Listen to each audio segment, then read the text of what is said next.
Welcome, gamers and game curious, to another episode of RPG Obsession, the podcast where passion meets inspiration. This episode, we're speaking with Lewis Porter Jr., founder and head writer of LPJ Designs. He is one of the pioneers of the digital-first business model in the gaming space. Lewis has been putting out gaming products for D20 and other RPGs since 1998. He has more than 900 titles to his name on DriveThruRPG, where you can find all of his works. You can also find him at lpjdesigns.com, at patreon.com/lpjdesign, where all of his latest work is coming out and where he interacts with the fans of his many properties. And you can find him on YouTube, his Lewis Porter Jr. channel. Lewis is regarded as one of the shrewdest business minds in the TTRPG space, and he's a man that always has an opinion on something. So let's tune in and see what he has to say. I'll tell you about how exciting my life is as a single dad, as I'm literally folding up my son's clothing that he washed. That's an awesome life. And discuss my awesome game empire. That's always fun. Well, you have quite a number of titles under your belt. You have put in consistent work and releases across a variety of systems. I've seen that just looking at your DriveThruRPG profile for LPJ Designs. It's like, Yeah. it's really impressive. And I know from watching your videos, you talk about just putting in that regular work on getting stuff out there and working with freelancers to create content and having, kind of basic strategies for how it all connects together and stuff. And, you see how that's built up over the years. It's pretty impressive. Yeah, I mean, it's like, I think about it, it's like I've been doing it for 20 plus years. And I totally, by accident. I only wanted to create a simple modern role-playing game, very similar to Top Secret from TSR. Mm-hmm. And, that's how it started. And now I'm 22 years in, and, I've done everything I've kind of wanted to do in the industry. I mean, I've put out every game I kind of wanted to put out. I think the one that I didn't, but I'm kind of okay with, I wanted to do Undead Nazi Elves. That so makes sense, though, in so many ways. You think about it, it's like, that's all they are. They're Nazis. They're 100% Nazi. You're not fooling me. But yeah, but I kind of did a variation of that for Obsidian Apocalypse. You know what? The one thing I never did, and I just never got around to it, I was going to do a crossover adventure path with The Wizard of Oz and Alice in Wonderland. Ooh. I mean, I can Wizard of Oz? I can see that mixing pretty easily.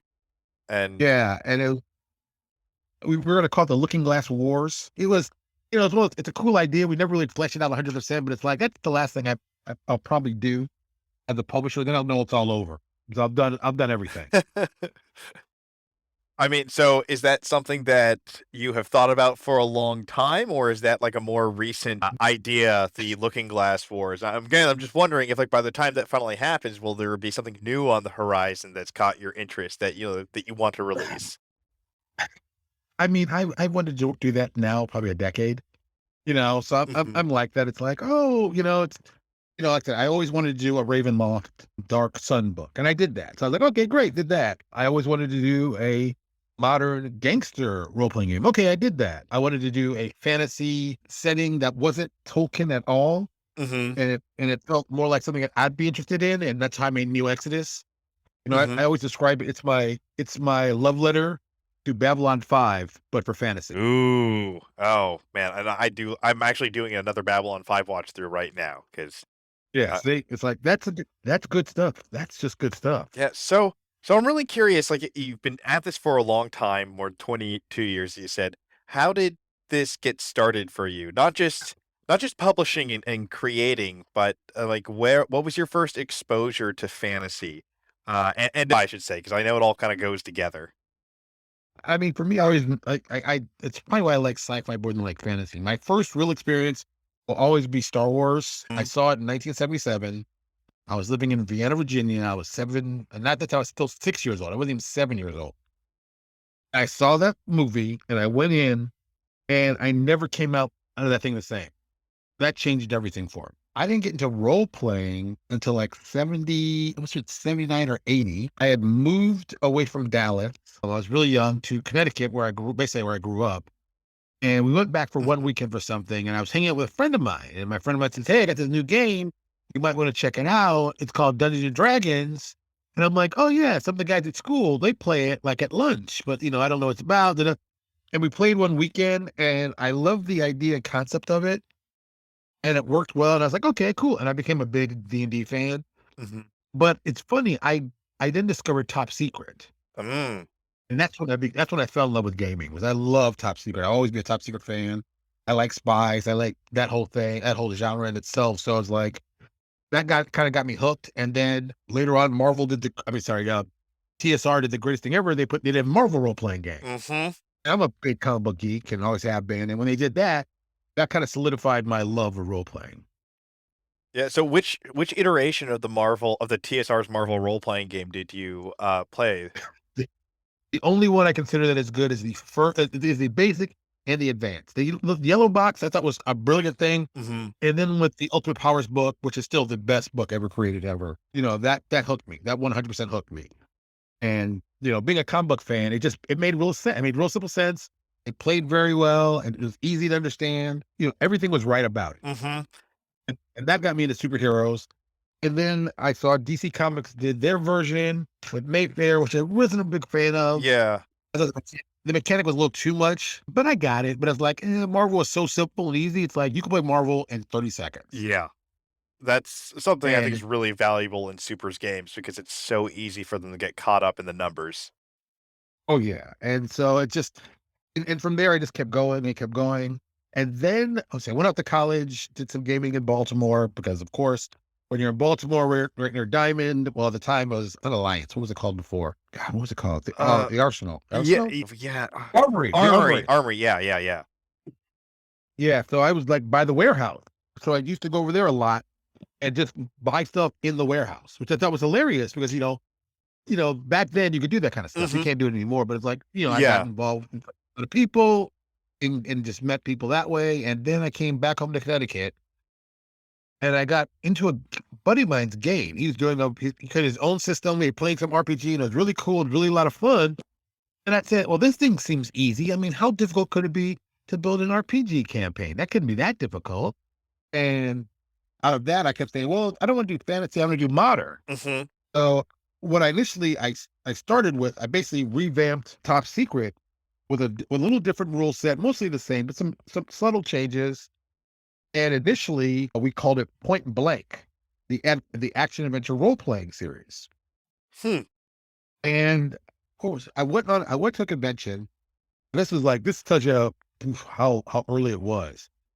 I went to a convention and I talked to Matt Forbeck, Mhm. Oh. and we're like, yeah, and Matt Forbeck and Chad Hensley, they had just released Deadlands. Oh, wow. Yeah. And I was like, wow, it's a great idea. I love the concept. It made a lot of sense to me. I totally dug it.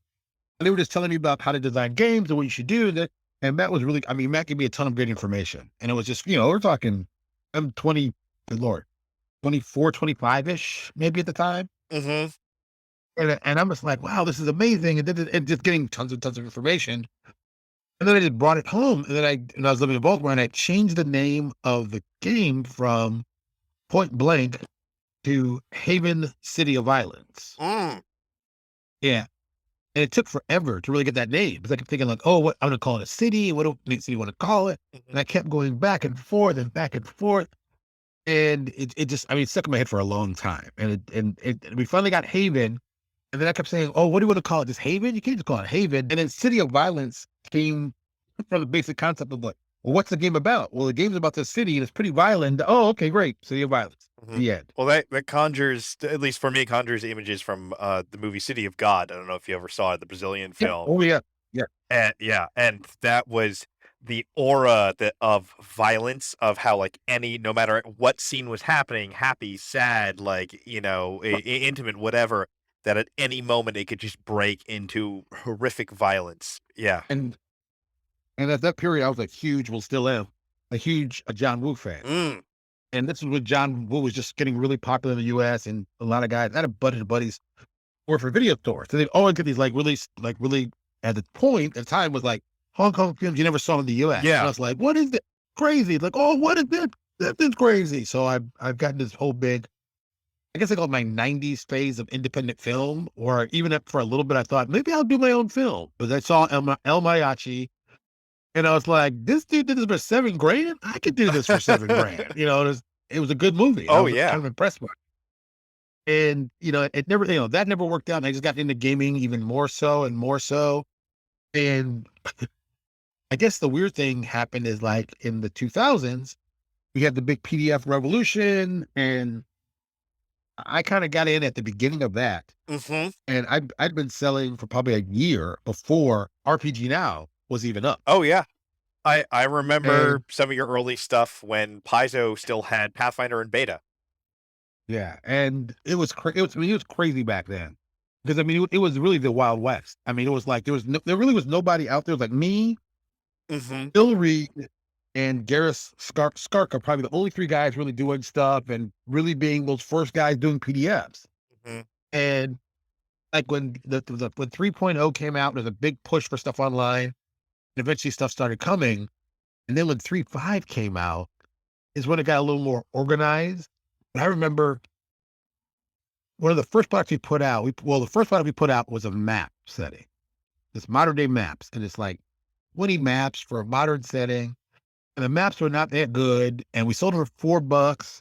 And that product has been for sale for over 22 years. And I kid you not, every month we sell at least 1 or 2 Yeah. copies of the book. Well, and that there are some things can remain evergreen, and there is a very cyclical nature to the gaming industry. I mean, D20 Modern is about to get re-released and updated, and I know you have a whole catalog of content for that suddenly is gonna be I, relevant again.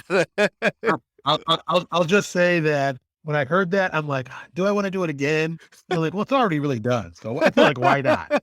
Why not? Like, oh, it'll be fun, but it will be fun because I know that certain guys will do stuff because they are modern guys. Like there's certain guys who basically enjoy doing modern stuff, but they know it doesn't sell well unless there's a big push. But when there's a big push, we all come out of the woodwork like, oh, got some more stuff for you. Got Mhm. some more guns for you. You want some more guns? You want some more guns. You need more guns. So Yeah. that's what happened. Yeah, I mean, and it is this something that's very interesting in the kind of the modern, like viral era where we see sometimes these older games that do end up going viral and do end up reaching these big new audiences because of just how far that word of mouth can go. Sometimes games don't meet expectations, but I think about just like the Hero Quest board game, like reboot or relaunch that they did recently, which was huge, and so many of these others that have come back. It's really interesting to see how that plays out, and and also whether or not when that happens, the people who laid out all that groundwork for that built up some of these franchises that are coming back to life, whether or not they end up being the ones to benefit from it, because that's certainly not always the case, at least from what I've seen. Yeah, it's a weird environment. I mean, especially, I mean, I tell people I used to love Kickstarter, and then I was I guess I really began to hate it during the phase that so many people were just dropping the ball and not putting out the stuff they promised. Hmm. And I mean that kind of drove me crazy. I always tell people the same thing. It's like, look, one of the Kickstarters I did, Obsidian Apocalypse, it just happened to literally I was working on it when my wife had been diagnosed with cancer, and literally in the middle of me getting it together, she passed away. And I tell people, look, I'm not gonna be able to finish this like I thought I was on time. I'm gonna get it to you no matter what. But if people are like, no, we understand totally. I'm like, no, but that still doesn't matter because you gave me money. You should get Hmm. your stuff. And yeah, I'm one of those kind of people. It's like, look, if things go bad, things go bad. But either give back the money or put out the product. Even if it's not the best product, put it out so they can see that you were serious about it. Yeah. And so many people just took the money and ran. Yeah. Yeah. And yeah, I just don't understand that. It's like you could put out a bad game. People will forgive you for a bad game, but you take the money and run. It's like, dude, you don't come back. Don't come back to the industry. Don't talk about anything. Don't mention anything about the industry Yeah. because you can't even trust it to do the basic thing you said you do. So Well, and it's interesting too because in some cases, the audience certainly has a long memory. I think it depends on what crowd is being marketed to, but Oh, yeah. we've also seen like bad actors, like the guy behind Big Eyes Small Mouth when he made his big return for 5e Yeah. anime D&D. He burned a lot of people and a lot of like well-respected people, artists and writers and other creatives in the industry. And, he just waited and then came back and, had a multi-million dollar Kickstarter because the 5e crowd was, I mean, frankly, too young to have been around or known Right. most of that stuff. Right. And I mean, I even did a video about that because I was like, I find it fundamentally a problem. It's like you can't burn people, then ask people for money when people are still waiting for the original thing you did. Mhm. But some people, they don't care. And it's like, look, that's good. You got your money, you're good, but things aren't going to work out well for you. Because somebody, when you in the moment you need something, is going to remember this little moment that you screwed these people over, and you need them to be like, nah, I remember what you did. Mhm. Hey, the life is a circle, and it's always coming back around. So, make sure you're nice. Mhm. Because it comes back around, it usually it's hurt and painful, and you're like, ah, glass is hard to chew for a reason. Yeah, yeah, exactly. And, like, speaking of the cyclical nature of things, Matt Forbeck is just had his new version of the Marvel RPG, get the I don't know, is it technically Yeah, the beta or the playtest just got released? But yeah. It's crazy, but it's like I've known Matt. I I I knew Matt when he only had one child. So oh, man. now There's that with story of the five, triplets, right? no The quads, quadruplets, that's right. yeah, Oh my god. I remember yeah, him telling, I happened to be talking with him once, and he, like, was talking about that because we were talking about Unapproachable East for the Forgotten Realms or something, which he had, right, like, contributed to, and he's like, "Frankly, I don't remember anything from that period of time." yeah. Oh, I mean, it's crazy. You think about it. It's like when I met Matt, and this we're talking, early on. I knew he was one of the faster writers. There's like three guys that I knew could write 1,000 words an hour. Steve Long from Hero, Shane, and Matt, and they could do 1,000 words an hour of like good content, solidly good professional content level stuff. And I always thought that was just crazy because I was like, oh, you could just do stuff very easy. Now looking at a guy who had, he went from one kid to five, he really didn't have a choice. Mhm. He had to use up those skills to write a lot. And, he's a good writer. He's a good guy. He's a good guy for the industry. So I know the game is going to be solid. I just wonder like how much Marvel's going to try to manipulate him to try to do stuff that they think is right over something that he would know better.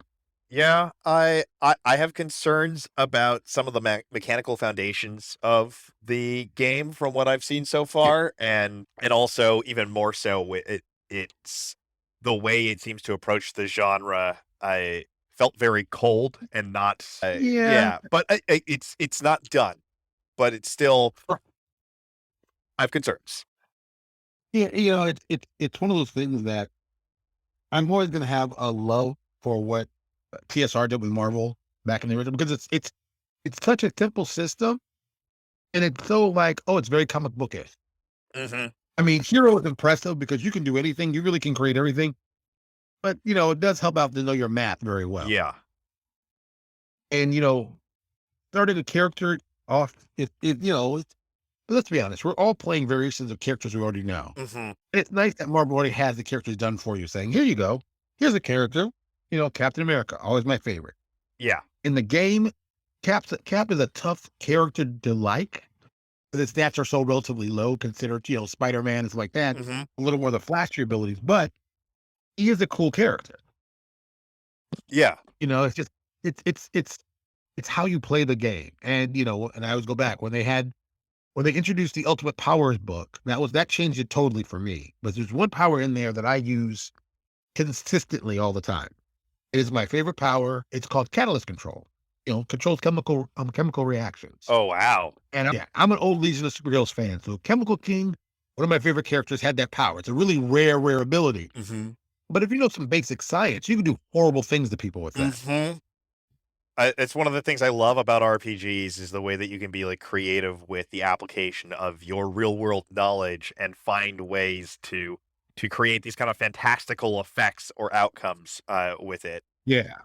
Like my favorite one would always be, if someone was going to punch you, you hit them with a beam. It doesn't really have an effect. And then they punch you. But when they punch you, their arm shatters into a million pieces because you've rotted away the bone of their thing. And they don't realize it until they hit you. Hmm. It's And that's one of those, yeah, you know, that's terrifying. Yeah, it reminds me of, like, Firestorm in DC Comics, where he Yeah, had that, like, crazy atomic control over matter and energy, but he had to know it. He had to conceptualize the right. science behind it, and so that was always, like it was always some, dumb jock that ended up trapped with the professor's brain here, so that was, like, the dichotomy of, like, how much did he study? Right. And I mean, 'cause certain abilities are just great like that. And the other one that I don't think I've only seen one character that I can really remember did it. It's a spatial manipulation. You control the distance between objects. Mm, And and I'm one of those guys who's a huge comic book fan. So I'll go with like, who has that ability? Da, da, da, da. It's like, oh, okay, yeah, Ambrose Chase Planetary. He had a variation of it. And he basically used the idea of, you can bend space any way you want to. So walking on the wall, like a normal thing, which is not, you're just bending space. mhm, So that's an easy thing. Or having bullets shoot around you. Or, you punch a guy, but his bullets can't seem to reach you, even though you're punching him, even though you're across the room. mhm, There's so many cool abilities that are superhero abilities, even the traditional stuff, and even some of the weirder things. There's a comic book series called CrossGen that had a mhm, book called Negation. And this guy had one of my favorite power, and I stole this for one of my characters in my amazing universe setting. His basic powers is whatever powers he needs for him to get whatever specifically he wants. But this guy's a thief hmm, and he wants to break into places. So what power does he need to break in? Well, he's got to be super strong. And then it gives him whatever he needs. And I thought that's a great power to have for a thief. mhm. And it's just like, I don't never seen anyone with that kind of power. It's just like, oh, I need to get that. You give me powers to get that. And I think that's the cool part of abilities. You just change it what you might think it should be. Mhm. It's something a little bit cooler. And, and I think game mechanically, that's something that's hard to speak to in crunchier systems where there's a lot more math and a lot more specific mechanics for everything because you're having to define all of that stuff. You're having to define the limits of those types of system or those powers within the system. Whereas with something that's more narrative, just like you're talking about, you can be really creative with it. And people seem to like it more too. It's great to have, it's great to have laser beam eyes and everyone has that, but how about doing something cool and different with it? Hmm. Like Cyclops's ricochets because the guy knows spatial geometry. Oh, that's actually kind of cool. People who play pool can understand that concept. So Hmm. it makes sense. And it's like, you don't see people do that as often. I think, uh, I'm a comic book fan of 40 years. When I was younger, I learned a lot of science because of comic books. Hmm. I don't see that happening now. I think that's not just with comics, but also with kind of the gaming space in general. There's people are learning some skills from it, but these days that emphasis on personal knowledge is not. I feel like it's not there nearly as much in the community, where it used to be something where, like the gamers I grew up with, they took pride in knowing lots of just obscure bits of history or, things about specific processes or operations or knowing a lot about modern firearms or something, especially for the ones that played like cyberpunk or top secret style games. Right. And, rather than just either looking it up or even more so, I feel is that kind of uh, button pushing approach of just like, oh, well, my character has that knowledge skill, so I'll just, or that skill or whatever, so I'm just going to roll for it, and they know whatever it is. And I think that for me at least, it feels like it takes something away from the gaming experience, or limits it. It limits it. Yeah. It's one of those, like I said, maybe I'm an old guy, but it's very different, like riddles, Mm. having riddles and stuff like that. People don't seem to get them as easily. Oh my You god, know, yeah. I, it's like, I remember, there's always a riddle in every D&D adventure. You had to know, like, kind of what's going, you had to pay attention. There's like subtle things like that. Hmm. It wasn't always like, hey, the big combat back. I mean, that's great too. Don't get me wrong. Killing things is fun, but let's also do some other cool things. Hmm. I mean, even go It's a trap. Yeah. Yeah, I mean, even going as far as you look at like a hack and slash dungeon crawl like the Lost Caverns of Camp, that's still centered around a big puzzle that the players had to solve and like multiple riddles that they got Right. along the way that like you could not beat the dungeon if you didn't apply yourself to that. And I mean, if you want to be really lazy, Tomb of Horrors. Mhm. Who'd have thought? Who'd have thought a Sphere of Annihilation would kill so many people? That's just like, wait, I'm dead. Wait a minute, what happened? And I mean, we willingly went into that thing, willingly, Mhm. over and over. And it's crazy to think about how many people died. And it's the dumbest, simplest trap ever. Well, and part of that has to do with expectations too. Well, a lot of that has to do with Right. expectations, but there are some folks who feel like, well, the DM wouldn't just kill us or wouldn't just let us die without some kind of check or save or something like that, without kind of realizing like maybe, sometimes it's up to you to Right. exercise self-preservation and common sense. I've been teaching an after-school D&D class for a grade school program, and we just wrapped up the like session that we were doing, and the group of kids was having to face off against an evil wizard, and he had a dragon that he had control over. And one of the kids told everyone else, like, "Don't worry, he wouldn't kill us all. It's the last session. He'll let us just beat the dragon somehow." So the session ended with it breathing on the entire party. Right. Like, you kids are from a different generation. No, you could easily wind up dead, Yeah. you know? But, There's yeah. another session picking up after spring break, and they're going to be like recovering and going back to defeat the wizard now after they dragged their companions away. But about that harsh. But yeah, exactly. It's a different set of expectations. Yeah. I mean, anybody should be able, you should, dying happens. Hmm. Fantasy, at least you get resurrection, and superhero games will put you in traps, maybe not kill you, but would put you in a bad shape. There should be some danger of loss. Hmm. If there's no danger of loss, what's really going on?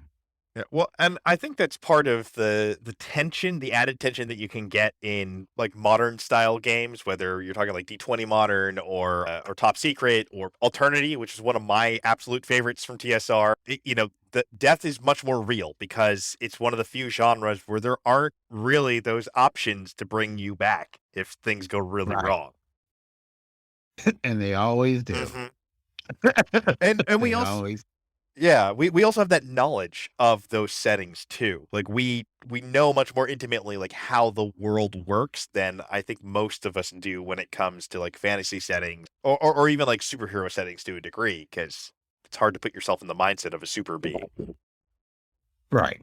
But, sometimes you're going to do dumb things. Things are going to happen. It's going to be bad. And you have to pay the cost for it, as you should. But, you know, I, I think death is a part of gaming. Mhm. I think if it should happen to anybody, if you do something stupid, you should pay the price.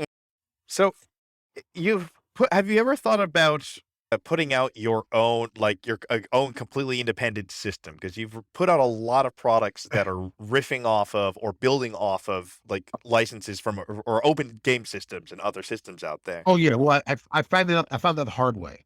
So when I first did my first game, Haven City of Violence, Mhm. and we're talking, this is before, just right before D20 Modern got on the stage. Mm. I think Spycraft was doing stuff at the time, or they'd just come out, and people kept saying, "Ah, it's a cool system. Oh, it's your own system." Well, no, wait. And then D20 Modern came out, and all they said is, is it D20 Modern? I'm like, no, we started before them. Oh, okay, I'm not really interested. And that kept going over and over and over. And I really tried resisting it as long as I could. And then I just said, you know what, screw this, is stupid. Just convert it, make it for D20 Modern, see how it sells. And it sold like 20-1 difference. Wow. Yeah, it's just, people like a unique system if it's attached to another system. Like, oh, you did 5e system for space? Yeah, I'm interested. Hmm. Oh, you did your own system for space? No, no, thank you. No, thank. It's like, and it's very much with the OGL. I think everybody's kind of gotten that whole little mindset of, oh, I know how to play 5e or 3.5 or 3. Okay, great. I can understand it now. Hmm. Even though, it may not work very well, it might be close to what you remember. But if you can do that, oh yeah, okay, great. I can play, great. I understand it, great. Let's go. Yeah. And the fan base is resistant to change. I mean, although I think it was a big change, kind of lowering that bar to entry that 5e did. But since that happened, I think you're right. Like that is part of what people are resistant to. Like they don't want to learn something new. And I've had that. I in a group I was in, we were going to try out a different system. One of the players was going to GM a couple of like a short one shot adventure, and they wanted to use the World of Darkness system. And we had multiple players in group saying, "Well, okay, I'm open to another system as long as I don't have to learn anything." And Yeah. it's like I can't understand that attitude. But that is definitely not an isolated one. It seems like in the gaming audience, though it does feel like there's been a shift where there's more of an interest in other non 5e systems now. It seems like we're seeing more big Kickstarters and big projects coming out for non, 5e adaptations or, reimaginings. There's still plenty of those, of course, but, some of the recent releases from like Green Ronin and Mongoose and Modifius and a number of other companies seem to be kind of breaking the hegemony that 5e has had for at least a while now. Yeah, and I think 5e, I go back and say, when's 16 coming? Mhm. Because we know it's up. Yeah. Like, when's it gonna come? And, and now that they've bought D&D Beyond, it's like, ooh, will you even see books like you used to? Yeah. They've been telling us since at least 2010 that they envision a subscription model for D&D. And Right. they could And yeah. I get it. I have Adobe Acrobat. I mean, I have Adobe products. I'm a graphic designer, been one for 30 years. I pay my 50 bucks a month and they've been milking me that for years. Mhm. And it's like, do I feel bad about it? It's like, no, because it does help me make money, make a living, so I really can't complain. So if they want to do the same thing for the game, I guess I'm okay with it. It's not gonna kill me. 'Cause I mean, if I wanted to play for free, we could all play for free. It's not that difficult. But Right. I get it from their perspective because let's be honest, a lot of people play D&D and have never bought a book. That's true. That's true. And that's something that to me again is not I don't understand that approach to it, but I've run into enough people who do not own any books for D&D and have only ever just kind of learned or maybe looked stuff up online and Yeah, I think that's just it's fun. It's okay. It's great. You can do that, but to me, it's fundamentally weird. It's like, how do you support a game that you like by not buying anything for it? Mhm. I mean, it's just like It's the like, same dilemma of people who would go into game stores and play games there and participate in events but never buy oh, anything. or even worse, they buy online and then they tell you they bought it Oh, online. yeah. Like I for me at least, I've made commitments for certain, games or systems that like I bought and buy from local shops. It's like, okay, all the Right. stuff that comes out for this, I'm going to get from them. Other stuff I might order off of Amazon or, another online store or something like that. But Right. yeah, it's Eh, it's like the D&D player's handbook should be bought in a store. yes. That's like that shouldn't even be an option. It's like, yeah, of course you're gonna buy it in the store. Y- You may not buy everything else, but that handbook that you're gonna be using for the next billion years, toss the people some money. They were there, they got you started, and now after that, it's your choice. But at least give them the starter money. Yeah. Well, and I think I feel like we're going to have to see the 5e books start including some kind of access on D&D Beyond, especially now that they're all under the same umbrella. I know I was Yeah. upset when I bought into 5e after having abandoned D&D during the 4e era for Pathfinder and saw the ads in the back of the core rulebooks for D&D Beyond and signed up for Twitch just so I could use D&D Beyond and then Yeah. discovered that none of my books. There was no way to like give me just access to the core rule books on there. My perspective is a little different on like the paid model now because I mean I see the reasoning behind it. I feel like the game should always be accessible as just like a single purchase. You should always be able to just buy the books or buy digital versions Right. and just have that. But now that I've been doing more professional game mastering work where I'm getting paid to run games for people, the idea of paying a monthly fee for access to all this stuff becomes like much more palatable because it's that same type of calculation you're talking about with Adobe, where it's like, well, I'm using this to make money. And Right. uh But that wasn't an economy that existed just a few years ago either. Right. And well, I think also if they play it smart, they'll make it so cheap that you don't even think about the price. Hmm. Because realistically, once you get on and it starts, even you're gonna forget. You're gonna play, and then you're gonna forget for like, some people will play consistently. Some people won't play, will play it once or twice a year. Hmm. And it's like if you make it $4, $5, something like that small, people will freak out. Like, oh, how much money did I spend? But it's like, oh, but I'm gonna play. I'm gonna play. I mean, you never really play, but you're like, oh, I'm gonna play. Yeah.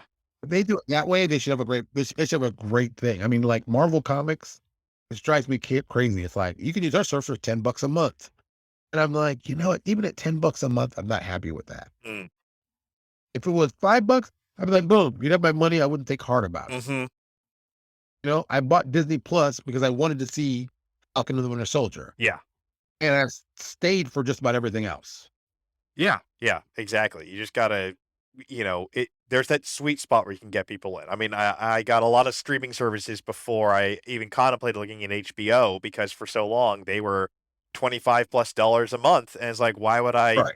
That was never worth it. I was like, I'm not going to pay that much. Not when I can get Hulu and Netflix and Amazon Prime. And yeah. And it's also amazing how many paid services there are now. It's like they've all agreed, oh, we're all doing paid services. So you better figure out how much money you want to buy. It's like I don't need all the stuff you give me, but there's certain things I want to see. Like I said, I wanted Disney Plus because I wanted Marvel stuff. Hmm.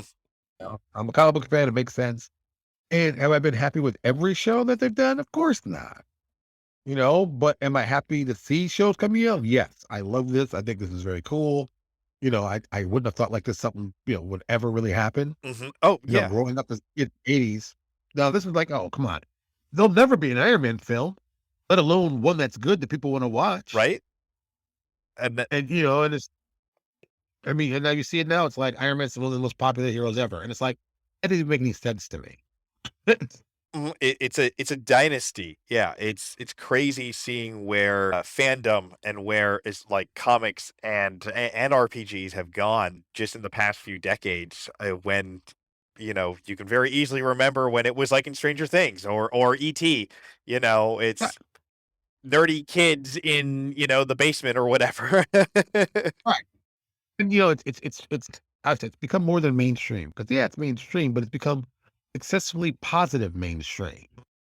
And when you have high level people, I mean, you got high stars who play D&D regular. And it's like that just sounds weird. Yeah. I mean, Joe, I can never get his last name right. Medinello. It's like Sofia Vergara's husband. Yeah. It's like that dude plays D&D so regular. He's a publishing company Right. doing stuff. Right. Yeah. And it's like what? And you look at like who Like, he's playing with. It's like, Mike D and The Big Show. just like what is going on here? Why? Wait, what? Yeah. But a rumor I heard for years when he was alive, Robin Williams was a huge Warhammer 40,000 player. He absolutely was. So he was he would regularly participate in Warhammer 40K tournaments throughout the Bay Area here in And that California. sounds crazy. Yeah. That sounds It- crazy when you hear that. Like right. what? But like I know people who like gamed with him and like met him at like multiple times at tournaments, and there were tournaments like there were some local 40K clubs where like he was a regular. He came every year to participate in like one or two of their tournaments, and so they all had met him and had pictures with him and stuff. And yeah, like I remember when his daughter after his death like posted pictures at one point of a bunch of his 40K collect, including a bunch of giant Eldar Titans, and you can see like he had hand painted some of these. They weren't they were they a good Right. effort, but Once again, it doesn't make sense when you hear the words Robin Williams in 40K, and it's not like, oh no, he's not acting in a movie. He's playing at the next board over. He's playing right there. yeah. It's just like, how is Robin Williams playing? It's like, wait, what? But I guess he's a fan. Hmm. Well, and If you're a fan, you're a fan. exactly. And you see with folks like, well, we haven't seen him speaking about it, but like Joe Manganiello or Deborah Ann Woll comes to mind as well. Right. But these celebrities, and I love her and all the Marvel stuff she's in, but these celebrities who You might question like, oh, are they really into it? But then you see them talk about the game and you see that Yeah, passion and that like how they kind of go to another place when they start like really hitting like vibing on it and why they love gaming. And you realize like, wow, yeah, this is something that really speaks to them. And I mean, I get that because I've always taken a very kind of theatrical approach to my gaming. I see the role of GM right. as being very similar to being a director. And the way you lay out scenes, like I do think of it in terms of storyboarding and comic books. And so I know not everyone takes that approach, though. Some people it's more numbers, some people it's more just feel or emotion. But I definitely understand that kind of, going for that deep approach and how that can be so fulfilling in gaming. Yeah, I mean, yeah, it is. I mean, I guess most gamers have either know someone in acting or some of the table acts. So it's and that I gotta say it's kind of a warm up to that kind of thing. Mhm. I mean, LARPing isn't that far away Yeah. from actual acting. I mean, it's definitely a cousin, if not a brother of it. So it's like I get it. I get it. People doing it. It makes sense. For me, it's like, look, I enjoy gaming because I like gaming. I guess that's why probably now I'm doing a superhero one because I love superheroes. I always have. I wanted to do a cool superhero world. I can't stand a lot of the way the comics have developed to the last, geez, the last 25 years. I think people have forgotten how to tell a good comic book story.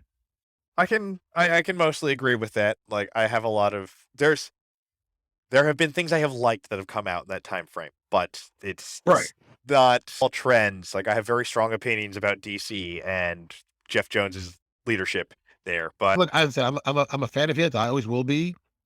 I don't think he should be in a leadership position. I think he should be in a creative Mhm. position where he gets to make stuff. But I think that he has fallen into the trap of, I describe it as he comes up with some really cool beginnings for stories, but really lame endings. Mhm.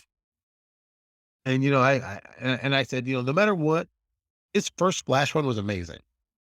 I think he understood what made Wally a better version than Barry. Yes. And what I like even more is that the rogues actually liked Wally. Mhm.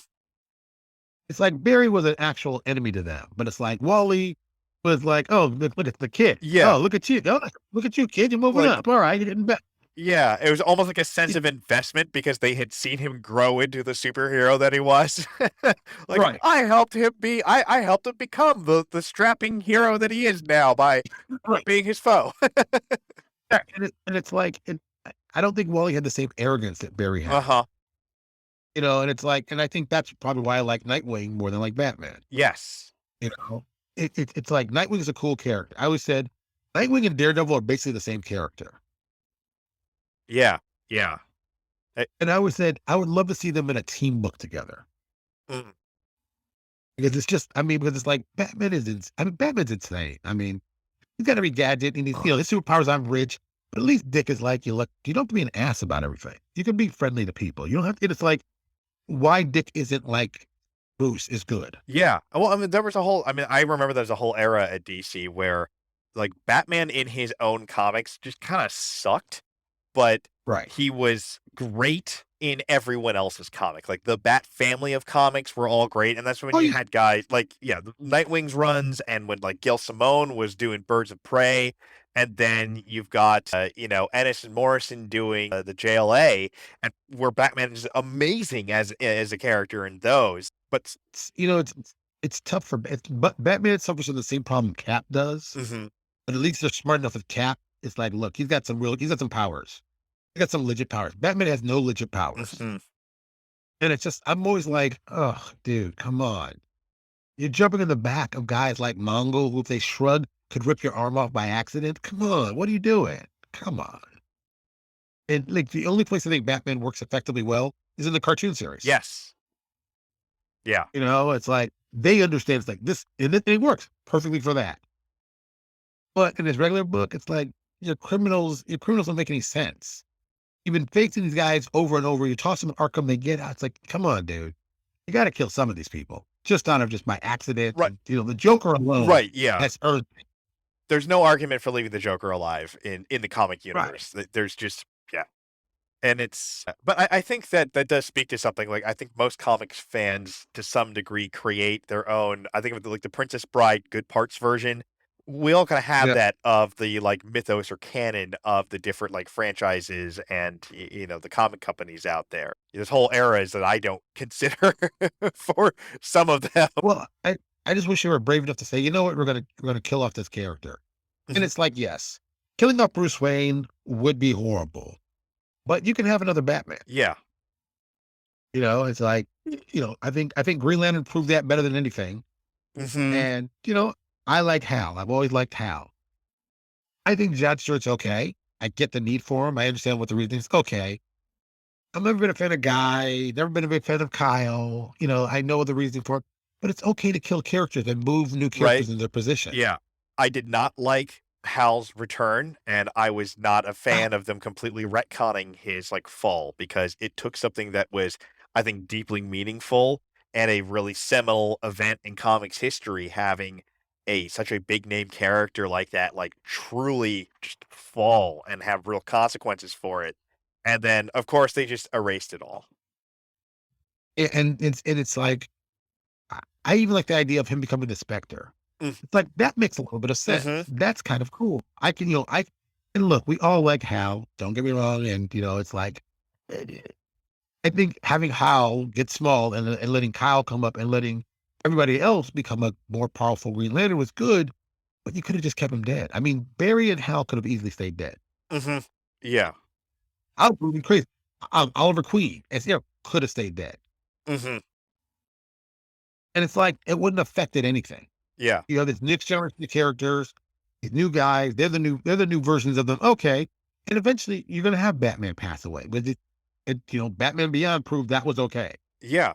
I yeah, and I mean, there's a fear of letting go, and, there's a fear of letting these characters die because what if the new thing is not as successful? And I think that's what constantly plagues any kind of creative industry is that fear of the unknown, the fear of trying something new. I mean, same with in RPGs with people like wanting to stick to 5e and D20. And there's real reasons for that because sometimes that fear is like makes a real market difference as you've seen. Well, yeah, but it's also at the same time, you can't become that stagnant and still want a ton of money. Right. You only get to choose one or the other. If look, you want the money, great, you got to make changes. And for comics, let's be honest, changing heroes, I say there will never be another Captain America. Steve Rogers will always be Captain America, but they can make a guy in the suit Yeah. called Captain America and have a totally different story than Steve's. And Steve's story is solid. It's like your story, it's going on, you're a good hero, and you either you quit or you die or whatever. It's just you naturally progress. And Yeah. there's nothing wrong Yeah. with getting characters to progress. Well, and You know, I you first. yeah, I think the MCU has, like, certainly seems to have been embracing that with the way that they shifted to, like, do more kind of experimental formulas with their movies and having Yeah. and the shows they've been doing that have been very, like, outside of the box, and the way they've been trying to move the story along, like Falcon and Winter Soldier. We Falcon is Captain America now, and he's Captain America, and Right. they really hammered that home. He's not the Falcon as Captain America, he's Captain Right. America. And I'm one of those guys. I'm like, no. It's like Sam should be the Falcon. I've read everything he's ever been in. Just about. I like Sam as Falcon. I don't think that Sam needs to be Captain America. I think I would have preferred somebody new, not anybody we know, somebody totally new. There was a period of time in Marvel, right before Marvel did their big update recently, books they had, which to me it was like this is a simple idea they could have done and made $1 million on. You had Captain America, the Falcon, Winter Soldier, the other new Falcon, and Captain America's kid who's running around calling himself Nomad. And I was like, they could do two separate comic books and both of and still have both of them with Captain America. You could have Sam in one book, Steve in the other, and then rotate the three other members among those books. And then you could call it, Captain America Super Soldiers, and then Captain America Sentinel of Liberty, and you just one Sam, one Steve, and you have them just move back and forth between the books, so you have this own little Captain America world with all these guys doing stuff. And it made like you could have Captain America and the new Falcon. Mhm. How different that relation is. Or what they did, which I thought was brilliant, Captain America and Cap's son Nomad, they ran for in the first 12 issues of the new series that he did. It was kind of cool. It was like, oh, this is different. Hmm. This kid doesn't respect Sam. He doesn't like Sam. He can do everything in the shield that Cap can do because he's basically Cap's son, and it was a really cool idea that never really got off the ground. Mm. Yeah, yeah. It, I mean, it's tough. It's tough. It's just tough to get these characters to move in that direction they need to move in. mhm. Though I do think that they don't always stick that landing, but I do appreciate that Marvel seems to try to do that more than it feels like DC does at times. Well, I mean, they do go through their phases of just like kind of retconning everything away. Well, I mean, I got to give Marvel a lot of credit. I was always I never liked Miles Morales until I saw Spider Verse. Yeah, And I mean, Into the Spider-Verse was like, it's like, oh, I totally get it now. Oh, okay. He's not my Spider-Man, and that's 100% okay. right. And it's like, Yeah, you first, yeah. please. I think that Into the Spider Verse is a perfect representation of Marvel's willingness to really get experimental and allow and creative with what they do with the super Right. genre, as opposed to what we've seen as far as the offerings from DC. I just think the guys at DC are kind of insane. I mean, I can't understand how, but it also tells you it's like, DC's got all the good heroes, Marvel's got all the good villains. Mm, And so, Marvel went with, and I always hate saying this, Marvel went with their B and C level talent. Cap, Thor, and Iron Man are definitely were at the time what B level, maybe even C level characters. mhm. Yeah, And it's like they took their stories and they took the smart. I mean, Iron Man's story was the smartest one to do. The original origin, and then like issue 200 to like issue like 192 to 200. Those are two good stories. Just slam them together, you make a good Iron Man film. mhm. Everybody's like, oh, okay, this is good. Cap's first film was what it was supposed to be. Exactly. Was it? Was it good? Was it bad? But it told the story. Same thing with Thor. And then we got to do the Avengers, and we all clapped. Said, this is amazing. And then Marvel got smart and said, okay, we're going to do Winter Soldier, which I would say that's the moment where they said, we're going to do something totally different Yeah, that you don't expect. And I mean, that was great for them. yeah. I'm sure they were like, we're going to win. We're going to win it all now. And, they took the Guardians of the Galaxy, which is, I love the original ones from the comics. And, the movie version was not exactly what I wanted, but holy cow, it was funny and it made a lot of sense. Right. And knowing them, like they were like D-list characters Oh, God. before they brought them back. It's incredible. Rocket Raccoon. I mean, I always go back to the comment where like people are saying like, here's DC talking, oh, we can't do a Wonder Woman movie. That's going to be too complex. We can't have and then over at Marvel, of course we can do a movie without a talking raccoon and a walking Like, tree. you know what? Of course you can. Let's throw in a Howard the Duck reference. Yeah, this will be great. This is going to be great. And it's just like, even my favorite scene, when Rocket catches the gun and goes, oh yeah, it's like, yeah, I'm 110% behind this. Mhm. I, you know, and it's goofy and it's stupid and it worked so well for them. Mhm. Yeah, it's that And this- understanding of what makes the characters and like enjoyable and the comic experience enjoyable. Like that's Right. with DC, I found like the Wonder Woman movie, there was stuff I liked about it, but ultimately, like as a big fan of George Perez's Wonder Woman, it Ah, felt of course. like they missed the core. They missed the mark. And it feels like that with all of the DC movies so far. Well, I think DC focuses on, they want to be Marvel, but they don't want to put the time in to be Marvel. Mhm. And it's like, you can't have TV shows and movies and on HBO be all different universes and carry the same. It's like, you just, it's like they need a Kevin Feige. They need somebody to be like, okay, I'm going to start this thing. We're going to kill everything. And we're going to start with something bad and goofy that no one would be thinking would be interesting. Mhm. And then we're going to make it interesting. And then we're going to do the next thing. That's still kind of like no one would really care about, but we're going to make it interesting. And then people like it and then build from there. Like if they did maybe not Green Lantern, maybe if they did like a Green Arrow Mm. movie and made it kind of good. Oh, you can do some cool stuff. Does that mean Green Arrow is a not cared for character? Mhm. Well, they did the Oh, CW Bat- series, but that was basically just Batman, but what if we called him Green Arrow Right. instead? It's like we want to do Batman, we can't afford that licensing for him, which never made sense. So it's like pick somebody like that. Pick somebody, and they did the Flash, another one. Pretty goofy character, cool abilities. They did everything cool. I mean, we got every kind of cool character from that you wanted, from Arrow and Flash. It's like, oh, you want to do Firestone? You can do Firestone. Oh, you want to do this? We can do. It's like, you want to do the Atom? Oh, we can do. It's like, good Lord, how can the TV shows get it so right, but the movies get it so wrong? Mhm. That's definitely something I felt for a long time too, watching them. But like, there's not that kind of unity of vision and how to do that. It's sort of been more like, let's try and imitate what Marvel is doing and throw stuff at the wall and see what sticks, and it just doesn't seem to land. Well, it's like they don't even spend the time to research why people would like the characters they like. Yeah. It's like, hey, you want to start with doing something kind of cool? Yeah, well then pick something, like Iron Man is like a goofy character. Hmm. It's like, okay. And then you go, we're gonna do Iron Man with Robert Downey Jr. Hmm. And it's like, oh, you knew Robert Downey Jr. Is he even sellable anymore? Oh, he's pretty horrible. And they proved very easily that he is still valid. you know, Yeah. and he found a character he's perfect for. Exactly. Oh, Tony's a drunk? Well, so is this guy. That's what Tony's. It's like they did everything right. They did everything amazingly right. And then, picking Chris Evans for Captain America. Oh I man. thought Chris Evans was be garbage. Yeah. Same here. Gar and it's like that guy is Cap. Right. Like, holy that guy is he's more Cap than I ever imagined he could have been Cap. Exactly.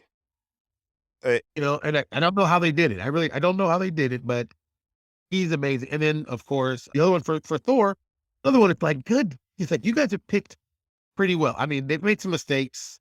Scarlett Johansson is as Black Widow was a mistake. yeah. But I'll let that slide. I mean, They, okay, they all basically right. just went, oh, red hair. Like, Right. Like she's popular. It's like, guys, you should pick an actual maybe Russian girl. yeah. And then when you see Florence Pugh do that, I was like, good Lord, I would have loved her as the Tasha. Hmm. It's like, oh, but things happen. Things happen. Marvel's done, for a company that, was in bankruptcy at one point, selling off their stuff, has come back to be the powerhouse it is. It's pretty impressive. Yeah. Well, and it shows that value that comes from being able to understand the IP, the properties, the franchises that they're looking over, and how much that can pay off. I mean, the same thing applies to 5e D&D and Wizards of the Coast. I mean, they are making crazy money now.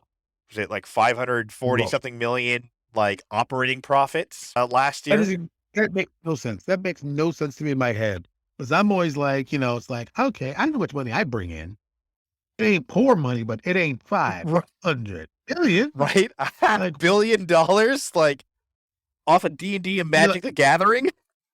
right. It's like, what? That doesn't make sense. It's like, that can't be right. We must be insane. Mhm. No, it's right. It's exactly right. And, it's amazing how well it's done for them. Mhm. It's And it's like, no, you yeah, first, please. well, something that I think, at least for me, comes through in 5e is like, even though they don't always hit the mark, they are very focused on trying to identify what that core D&D experience is and trying to deliver it through the mechanics, through what they're releasing with the game.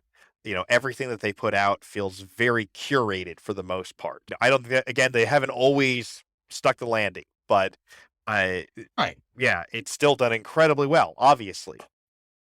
I mean, it's amazing. And then the flip side becomes the movies are amazing. The comics are atrocious. Mm, Comics lately have been just I mean, I'm a big believer in the mindset of the heroes have to do something and villains have to do something. mhm. And I haven't seen much of anything in the way of good villains.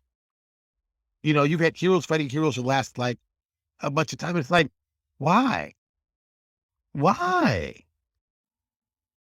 It's like, why? Why? Why are we seeing this? Why is this going on? This doesn't make any sense. I can't understand any of this. And it's like, uh, I mean, I'm a big believer in the concept of the Avengers have a role to play. Mhm. The Avengers always have a role to play, and it's not the JLA. Yeah. Well, the Avengers are the Avengers. The JLA are the JLA. They are different for reasons. We should focus on that difference. And, but for some reason, the comics, they're like, no, it's the same thing. Let's put all the great heroes on the same book. That's not what the Avengers are about. Yeah. Yeah, yeah. Wolverine doesn't belong in the Avengers. I mean, I remember during Bendis's run when there was even a Uh, conversation between Wolverine and the Thing where they're comparing how many different super groups they're both on at the same time. right. That's just, I think okay. the crossover craze has been something that's kind of played comics for a long time, since the first Crisis, really. Uh, it can be good, but like it's overdone. I don't get how the people just don't just say, you know what, we're going to kill some characters. Look, Crisis on Infinite Earths was one of my favorite series ever done because it's Perez and Wolfman, firing on all cylinders. Yes. Oh, yeah. But, it's like we knew they couldn't sustain that thing after what they did because people want to do certain. Oh, I want to play this. I want to do this. No, don't. Ugh.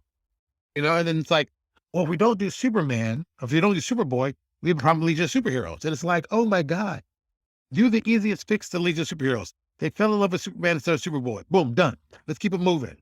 But it's like everyone gets stuck on the dumbest things, and they're like, "Oh, we want to change it, and we'll change Mon-El's name to Valor, and oh, I don't know, and then we'll do Supergirl. But no, we don't. We can't do Supergirl. Well, maybe we'll do it as like Captain Marvel. It's like, oh my God, it's like, how could you guys mess this up so badly? Come on, this is a simple process, and you know all the rules. So why is this? Yeah. Well, I mean, I think you always have people have different visions of where it should be or what the right course of action is. I look at Zack Snyder in the DC movies, and I think a lot of folks feel like, for instance, his take on Superman is not one that speaks to the core values of the character that, like, as presented in the comics and other media for so long. And it's clear that Snyder saw his own kind of ideology in the story of Superman, but that doesn't mean that, that is who Superman is or who he is to like most of the rest of the people. But not everyone sees that. To some people, Snyder's Superman is who Superman really is, even if they're wrong. Yeah, I don't understand that at all. It doesn't make any sense to me. I don't know. Maybe I'm just old, but okay. I'll say this much: I liked the representation of the Kryptonians. Mm, I like that idea. mhm. I think that worked very well. But Superman, I don't get it. It's like he's such an easy character to do. So it's like I don't get it. Yeah.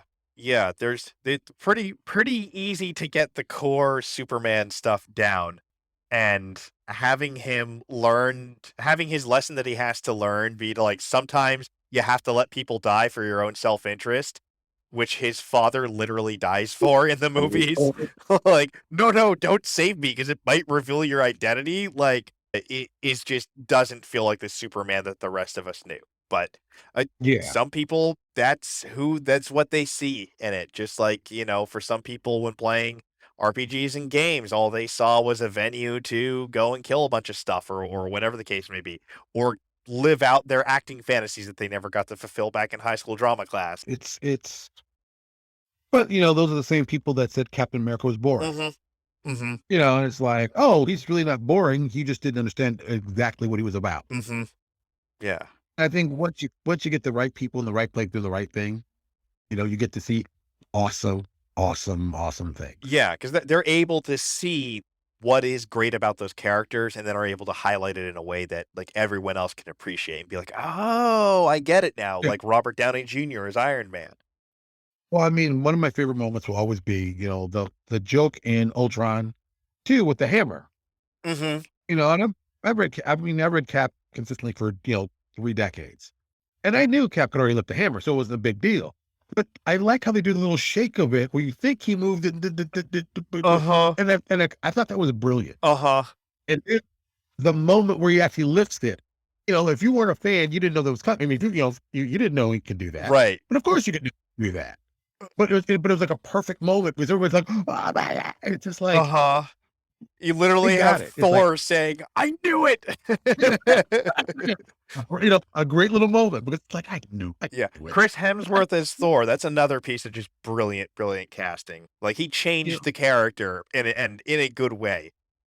right. I mean, okay. I must admit though, that second movie, Oh, oof, yeah. gee, I think that wow. second movie is part of why Marvel changed direction, because that second movie was operating on kind of the same formula that all the like the first run Marvel movies had, and it was Right. like it doesn't work the second time around once we know the character. And then all the other movies after that were things like Winter Soldier, were things or Thor: Love and Thunder, or Black Panther, or just like or Ant-Man. I mean, like everything was different, Guardians in the Galaxy. Like none of Right. they started breaking the formula and being like, okay, we're still gonna do superheroes, but do let's address different types, different genres of movies. And Well, the weird part to me, it's like, okay, that story they were telling is actually a really great story. It's one of my favorite. It's one of Walt Simonson's great runs hmm in Thor. But it's like, holy cow, you guys messed this up in ways I couldn't even imagine. yeah, yeah. Oh, Uh, I love Walt's work.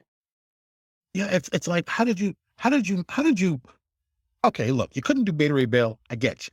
I understand, hmm can't do that. But how did you mess up a very well put together story about the sword and it's like you guys could have easily done this. And wow, hmm wow. I'm always saying I was shocked and surprised the level of mistakes on that one. Yeah, but they recovered. That's they learned, which is to all of our benefits now that we live in the era of the Marvel cinematic hegemony. Yeah. So switching gears, what are you reading these days, comic wise, and what are you playing RPG wise? RPG wise, it's easy. I'm not playing anything. I'm back to working. Mm, I've been developing the whole amazing universe setting. I've been developing developing another campaign world. When I said I wasn't going to develop another campaign world, like mechanics, hmm I'm like, I'm not doing another world. I don't want to do another one of those. And of course, I'm like, well, maybe I'll do one more character. And now, probably the last month, I've decided, okay, we're actually going to do an actual campaign. hmm Because before it was just like, oh, just put out heroes and stuff like that. And that'll be enough. And then people keep asking the same questions. Well, is there going to be a campaign book? Because I'd love to see a campaign book. It's like, I don't want to do a campaign book, but the fans want a campaign book. So I'm going to do a campaign book. And, that's been taking up all my time. I love it and I hate it. It's like anything else, Yeah. and reading wise, comic wise, ooh, I've really been enjoying Strange Academy a lot. Hmm. I like the idea of it. I like the teen hero scene. I've always liked that. And I like that Doctor Strange would have, oh, that's right. These kids are going to learn magic. Why not? This makes total sense. hmm And they've tried to do some kind of cool things. And, they've got some familiar faces. Doyle Dormammu, I think is a cool idea. Because I'm guessing no one he'd have a son, he'd have children, you know. hmm Why wouldn't he? And he'd have him trained in places of a good sorcerer. I mean, say what you like about Strange, he knows his magic. hmm It's like, and they've done some really, really cool ideas with that. They've done some just cool. It reminds me of New Mutants when I was younger. Yeah, yeah, and it seems like a natural progression for the Doctor Strange character too, like one that Right. And should have happened a while ago. right. And it's like, oh, we do magic. Why not talk about the stuff that's, magical? There's tons of people who do magic in the Marvel universe. So why not use them? And they've been doing pretty well with that. I've enjoyed that a lot. I really, I finally bought the hardcover because I liked it so much. House of X and Powers of 10 or Powers of X. That series was ridiculously well done. And, I'm amazed how well they pulled that off. Hmm. I haven't read I, I hadn't read through House oh, of it is. X, but Oh, it is amazing. It is. If someone had told me like before I read it, like this is going to be as pivotal and impressive as Chris Claremont's original run on X-Men at the beginning, I'd be like, no way. It is that level good. wow. Like It is. it is as transformative as Age of Apocalypse was. Man. Yeah, and it's now don't get me wrong, the work that Hitchman does is amazing because that guy knows his history. And he goes into the X-Men history and goes deep into it and starts with a simple premise that gets tied through the entire book. And you're like, oh, and it just gets better and better. And he sets up a lot of stuff for the future. The problem is that people actually start writing the book after he leaves and the X-Men books, and they really just don't, they're not as good writers as he is. Yeah. Well, I mean, and that was the problem with like New X-Men with Morrison's run was that immediately afterwards, Claremont actively went to work undoing everything that had happened. Yeah. And it's like, oh, that's not, that's, yeah, this is one of those, it's really kind of bad because then Hickman comes back and does Inferno. And Inferno was rushed, and you can tell it's rushed, but even being rushed, it's really well done. It's like I mean, that's the sad part, but you're like, I wish you could have had this in 12 issues Mhm. because, already that's 10 issues, and he does amazing world building. He does, and I always say this, and I think I feel goofy for saying it, but I do. I think Hickman writes above my reading level. And it's like I've read a lot of his work, and I'm like, he's a book called Shield that he did. And every time I read it, it's like it's a great idea and it makes sense. But I swear to you, it's over my head. I've read it, I've read stuff on it, and I'm like, I'm not smart enough to read this book. Mhm. I don't know if he did it on purpose or that's how he writes, but I know that book was a problem. His Avengers run wasn't my favorite, but I got it. But I- it's one of those things that you got to read in a very specific kind of way, and they didn't do that. Yeah. But in House of the 10 Power of but that's done in the way it's supposed to be read. You're like, "Oh, okay." And then you get the entire book. Yeah. Yeah, I And remember reading the first Wolverine miniseries. That really struck me, and like realizing that this is meant to be read, like where you read an issue and then you have to wait, and then you read the next right. issue. Reading it all at once in a graphic novel, like actually, like negatively affected the pacing of the story. Yeah, because you could make it so quickly. Hmm. And you didn't get time to actually just sit and absorb it like, "Oh." And I have that feel the same way because with House and Power, but they came out weekly. So you only had to wait a week for the Hmm. next one to come out. But it's like it's amazing how brilliant it is. It really, I mean, it's a very bold story, but it makes complete sense. Hmm. And then, like, well, just recently, well, before Inferno, they had the planet-sized X-Men. And I'm like, "What is this? What is this planet-sized X-Men? What are they doing? I don't get it. What could be so impressive?" And I'm gonna ruin it for some people, but it's already a couple years old, or at least a Yeah. year old, so it's not a big they terraform Mars Wow. and turn it into their home world. I mean, that's totally within the means of the mutants. I mean, Right. And what makes it even kind of cooler, which is, this is another reason I think Hickman is too smart for me. He deals with the science of everything you need to have for a planet. And it's like, I know that. I know that's true. I know. Like, okay, you need a big metal core. It needs to be molten. How are you going to handle that? And you need to create water. How are you going to handle that? mhm. You need to have organisms. And they handle everything. Everything is perfectly done. And you're like, yep, that's how it could happen. Yep, that would work. Yep, they could do that. And it's brilliant. It's absolutely brilliant. I love those comics that take that take the powers of the characters and really like move them forward. Think about like, okay, what would characters with these abilities be doing if they were facing the kinds of problems that people face in the world that aren't just like punching a costume bad guy.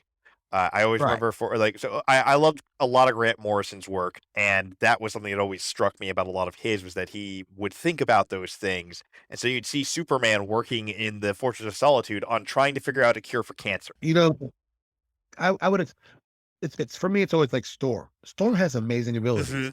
It's the one that people seem to always lightning bolt. It's like Storm has a wide array of abilities Hmm.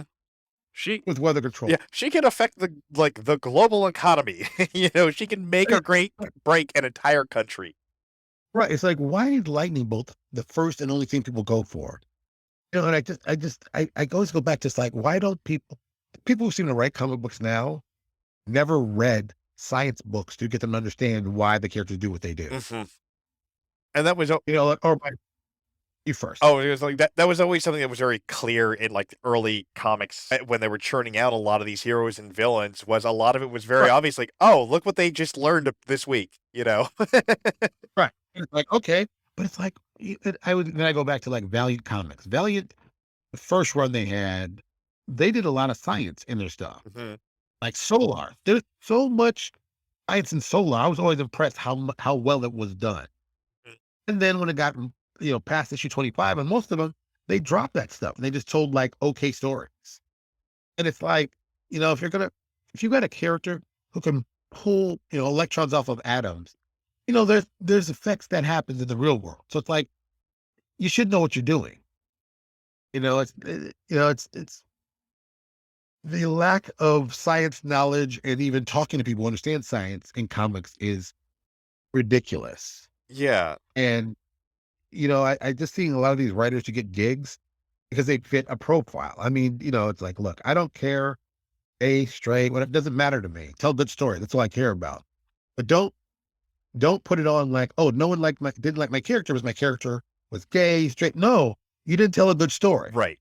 Just tell the truth. You didn't tell a good story. You told a pretty okay story, not really that good, and you got paid for it more than you should have.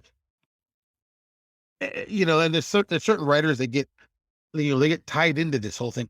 And then it's like, look, you don't have to agree with people like. I mean, I tell people that the guys on Comicsgate, I thought that was the dumbest thing ever. Those guys are idiots. Mhm. But I understand why they feel the way they do.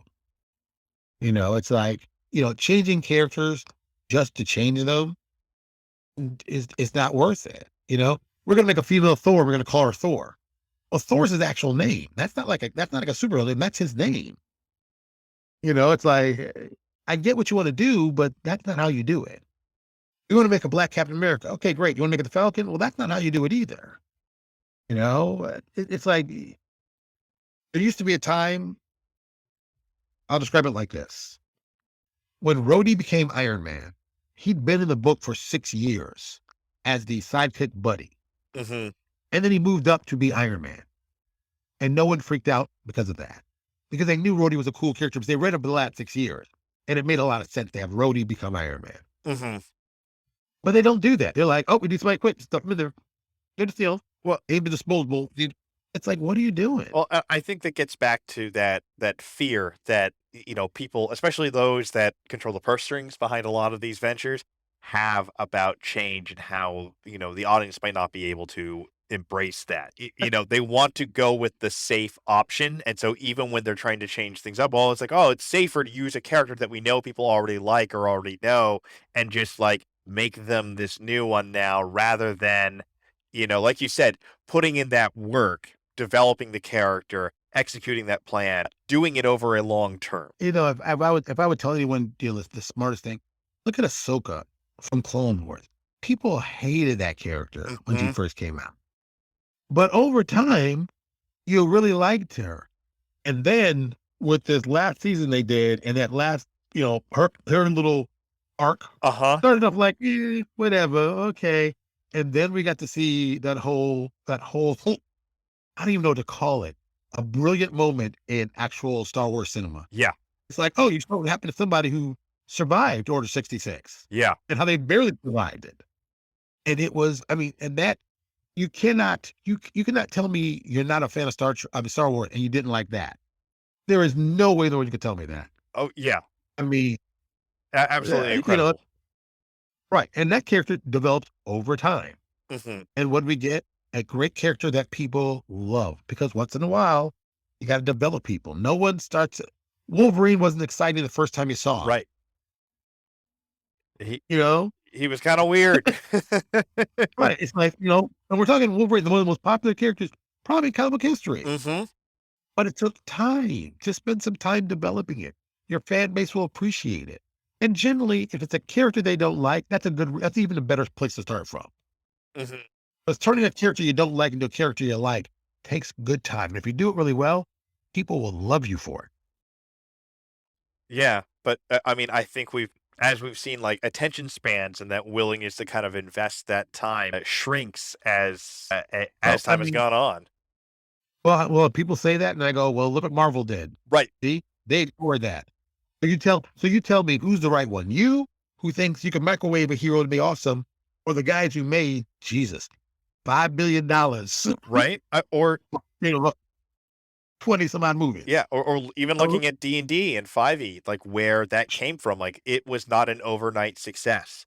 You know, right. it became exponential growth, but that was them having a plan and, putting in the time and the effort and correcting when they made mistakes and, or at least trying to. I mean, they still have their issues, and I feel like, if they made 540 million in, profits, then maybe they could break off just like 1 million of that to distribute among all their writers and artists, but Oh, well, let's not get crazy. That's not going to happen.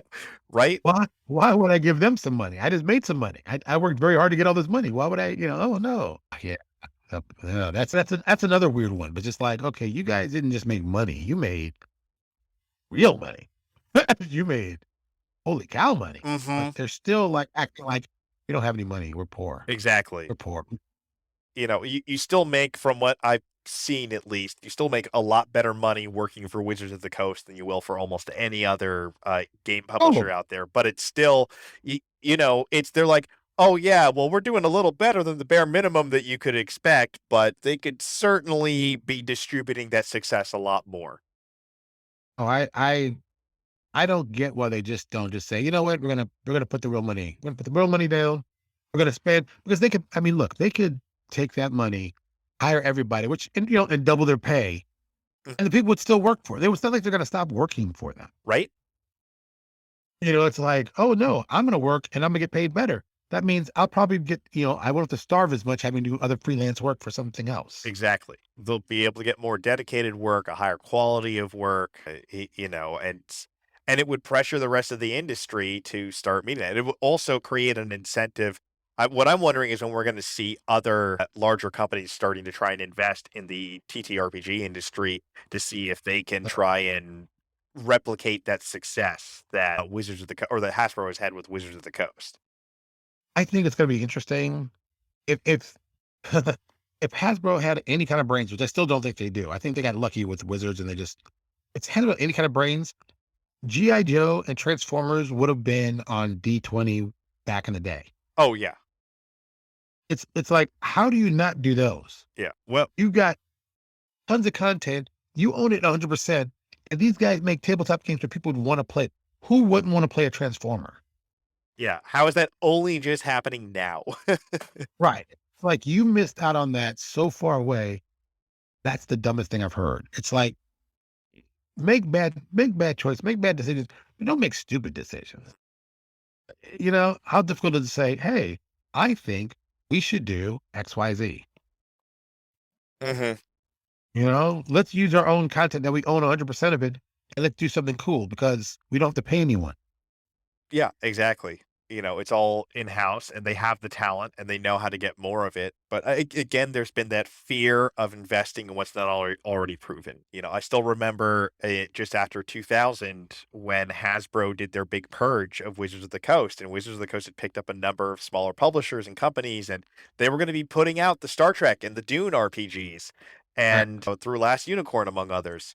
And then Hasbro stepped in and said, "Okay, if it's not Pokemon, Star Wars, D&D, or Magic, it's gone," and just cleaned house. And again, that was like that fear of investing in something that wasn't, at least to them, they didn't see as proven. That fear of the unknown and change.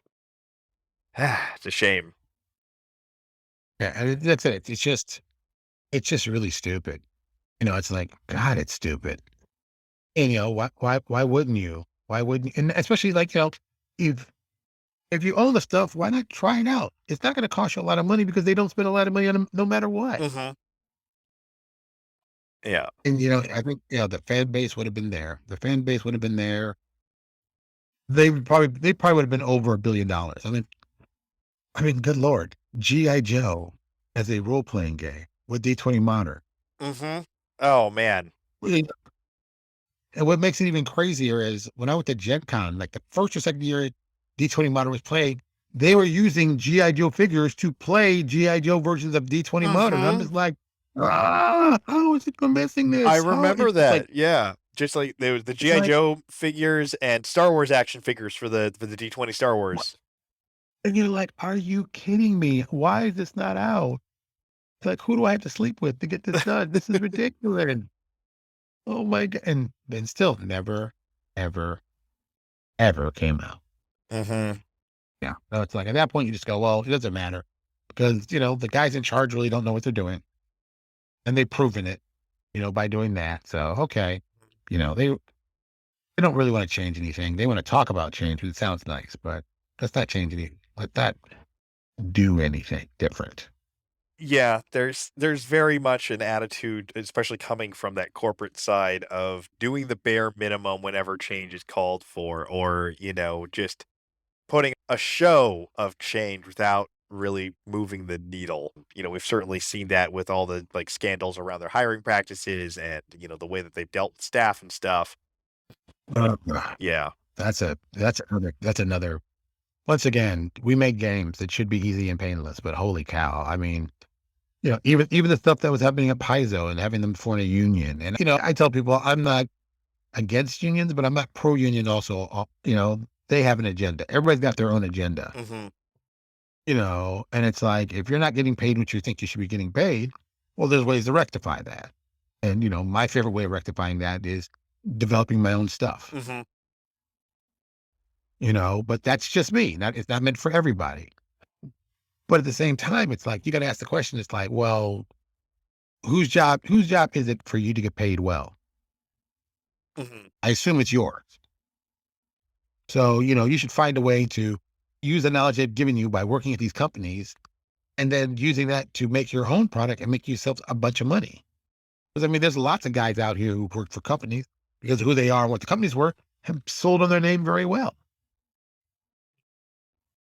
So I mean, why don't people do that? Yeah. I Like, mean, oh, I don't want to. there's like a whole industry in Kickstarter these days of, getting Right. yourself hired on to write a page of, fluff or something so that they can use your name to advertise whatever their project is. Like, because you're Oh, you're writing on it.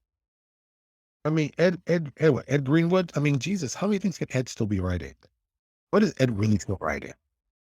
He can't be writing because at his age, I wouldn't write anything new. I don't care what they tell me. I, You know, I mean, I don't know. It's on the one hand that seems reasonable, but when you talk with Ed, the man is just an endless font of creativity. It is or yeah. amazing.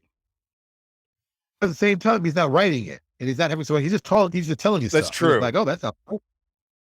And it always sounds amazing because we know when you tell me something that's cool, undead Nazi elves, people get interested. Like, oh, tell me more. I don't have to write anything. I'm just telling you what I think, and it's like, oh my, it sounds great. And then you get somebody to write that. But he's not going to write that. Dude, he's retirement age. I don't want to write things, and I got a business doing it. It's like, Hmm. oh God, I got to write something And else. Oh my God, he still works full time as a librarian. retire. This is retirement is important. Yeah, though he does seem to have like the can't remember the name of the system, but there's a Viking Celtic inspired systems he's been putting content out for, and that does seem like he seems to have been really writing a lot for that. But it's a description of a city, and then all the people in the shops and stuff living in it, which is like totally his wheelhouse because he just has Right. endless tidbits about everyone. It said he's playing to his strengths Hmm. as he should. But like, he doesn't need to be writing stuff. It's like, I would describe. I'm going to retire at 70. I know I'm going to retire at 70. But when I retire at 70, I'm not doing anything. I'm not doing anything. I'm going to travel, read, and just relax. I'm really not doing anything. That's always been my thing. When I'm 70, my games, whatever I've written, I've written. I'm not writing anything else. I don't care. At that point, I don't care. I'm just going to relax and just, ooh, what are you doing? Relaxing, relaxing, relaxing, relaxing. I think that's just as important. Most people, they want to work till they drop dead of it. And it's like, that's not a good plan. Yeah. It's not good for your mental health, it's not good for your physical health, it's not good for the end product that you end up creating. Right. Just enjoy it and then move to something else. And that's something else people do. I think people stay too long on projects. I mean, God knows I know. That's why I do another project, do something else. Get another genre. Mm, Because the rules are different. You can play to it different. You can do different things and you can make it more exciting. mhm. How many fantasy worlds can you make till you really like you've burned out every idea and concept you run with? Yeah, I think that answer is different for each of us, but if there is a definitive answer, it'll probably be Owen Casey Stevens that figures it out first, just judging from the Oh yeah. prolific content he is Oh, continuously putting out, but I said I've known Owen for 20 plus years, and Owen's worked for me, and I've always enjoyed his work because it's once again it's like someone who's that creative will always be creative, mhm, and that's what he does. I don't know if I want to do that for myself, but I also I've done the things I said I wanted to do. yeah, yeah, Most people don't do that, which is I guess the burning desire to do more. But like I've said, I've done mine. There's only a couple worlds I want to do. A couple ones that I was like, that's about it. well, and I think Whatever. No, you it's first. a big accomplishment in this industry too, and I think that speaks to, the fact that you have been publishing your own stuff and, kind of directing your own course for so long because 'cause you've not all these constraints and, kind of fears and apprehensions that have guided whether, like, comic books or the movies or the game systems and the way that they're being released that we've been talking about. You've only been constrained essentially by what do you want to do? What do you wanna see created? Right, and that itself can be a problem because I mean, there's sometimes my arrogance gets the best of me. I like tieflings. I like the idea of tieflings, but I hate that they're called tieflings. Mm, So for another system, I call them something else. And should I call them tieflings? Of course. But I wasn't going to call them tieflings because I hate that name. There's and if I would do something creative, I'm a big believer in taking some stuff running off the serial numbers and making it look cool, but people didn't realize how cool it was. One of my favorite ones. We did a race of cat people mhm. called the Patan for Neo Exodus. But the actual history of them and the origin, they were a slave race, enslaved by these other evil creature. I like the word creatures, Yeah. but the history that we took. I mean, I literally picked it up and then changed it as little as I needed to. What I did, we took the Gith Yankee. Nice. We took them. We reskinned them as cat people. And said, okay, we can't do, I don't, if they can't give him a silver sword, but that kind of gives it away. How about we give him this black lightning blast? Since they're supposed to be made of shadow material. Oh, that makes kind of cool. So it's half electricity, half negative energy. That's kind of what they're made of. And they can get a little blast like once a day or twice a day. And we built it off of that.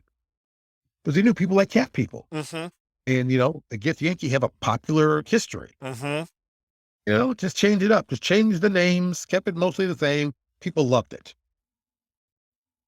And it's like, of course you love it. It's something you already know and you already appreciate. Mhm. It's new, but it's familiar. Right. And it's like, what did I do different? I meet cat people with electrical bolts. That's it. You know, that's it. Everything else, I think so many people want to be original and creative with stuff. Just I would say jam two things together that don't seem like they belong together. Yeah. Peanut butter, chocolate. I think that in so many cases too, like, you just gotta do it. Like, whatever just start doing it. I tend to procrastinate and be apprehensive about things. Like, well, I gotta prepare and make sure I'll do it perfectly. But No. what I always find, yeah, I need to just start doing it. And It's like yeah. it, it's or find something unusual. Like one of my favorite unusual ones. We did a race of characters called the Khmer. And basically, the best way to describe them is after this big explosion happens in Obsidian Apocalypse, it reduces the population to basically a sentient psionic parasitic blood form. Hmm. They're Interesting. just puddles of blood. But these same puddles of blood, for some weird reason, can infect like basically dead bodies and reanimate them. Was them as the bodies.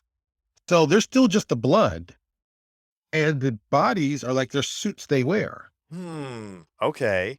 And, right. And that theory has been proven in science fiction a billion and one Mm-hmm. times. It's you're wearing a sleeve. Same exact Yep. concept. We just made it. It's like, ta-da. And people were like, oh my God, that's so cool. That's so innovative. No, it isn't.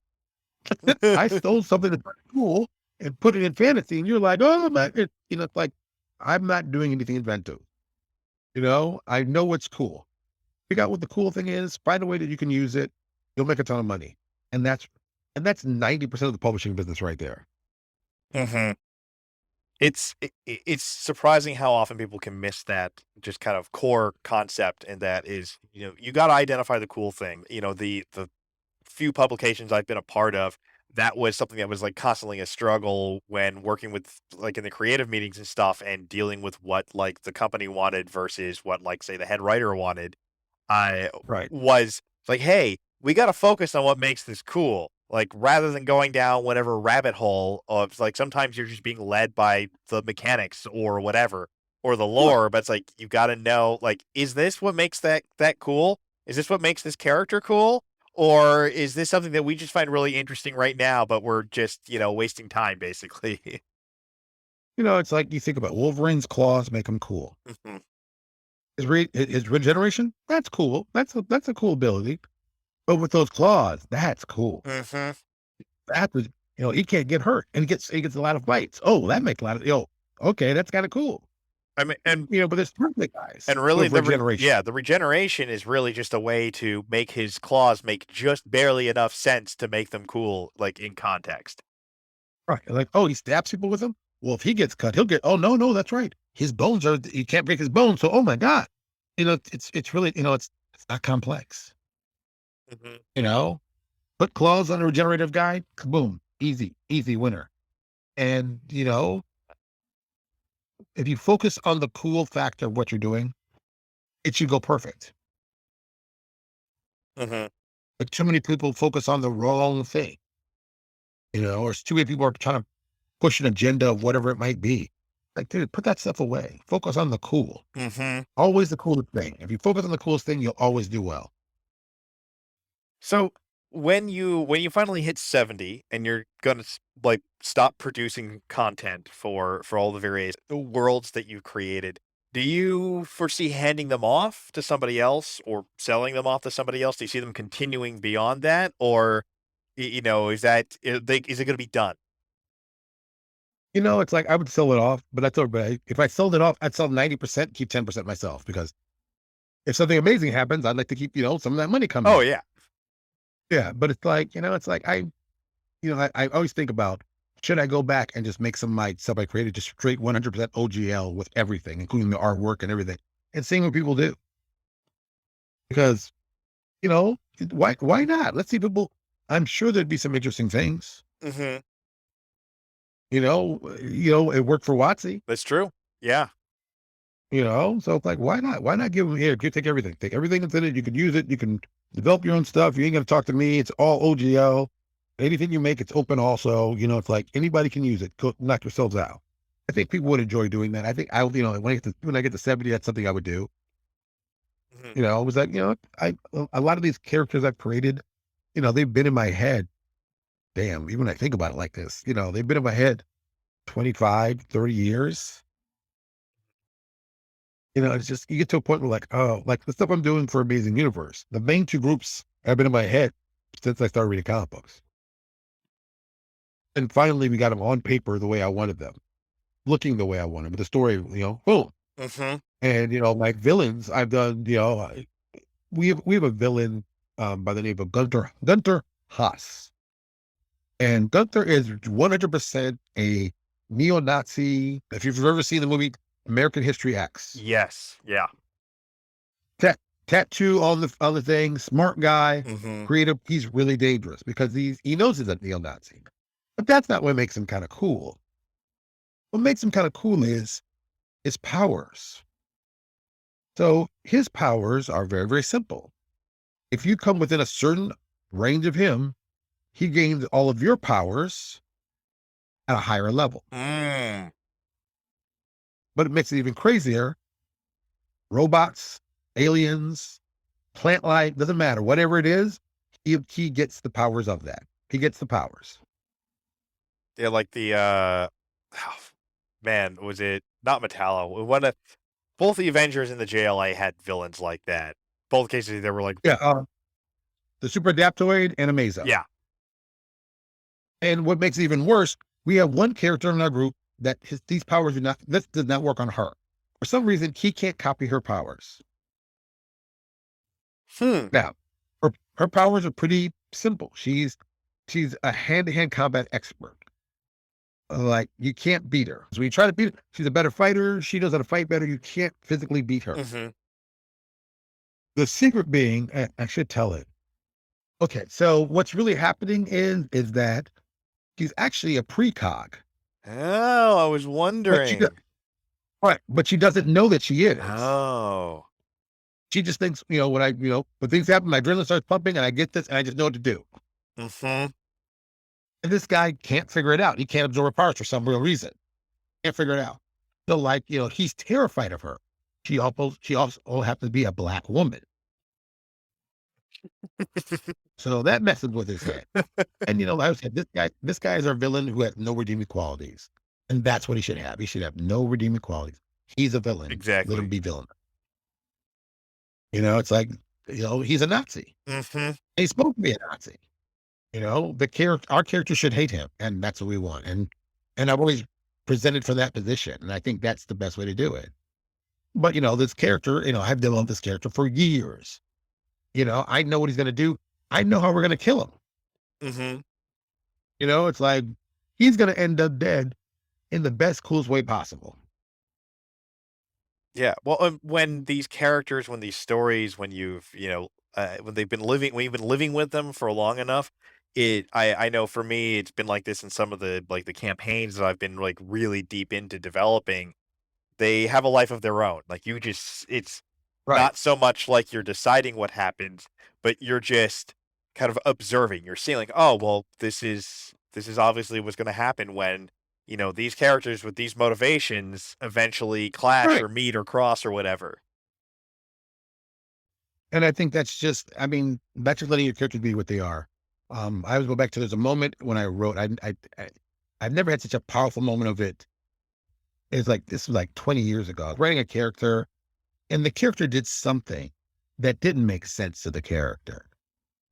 Inside my head, my brain, the character was like, I wouldn't do that. Mhm. And I'm like, no, no, no. And the character's like, no, I wouldn't do that. And I really thought about it. It's like, no, the character wouldn't do that. And I was, that's like, once you understand their voice, don't try to change their voice because you want it to make sense that way.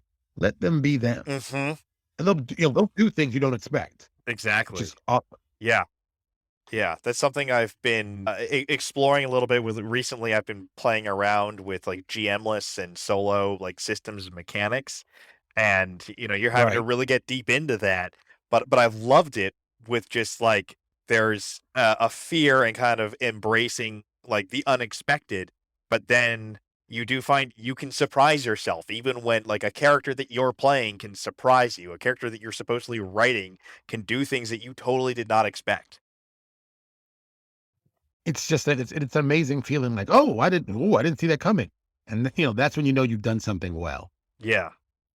Well, You know, it, they don't need you. It's doing its own work itself. mhm. I always remember Robert Howard talking about how like Conan was like a presence he felt hovering over him, dictating to him like this is what happened.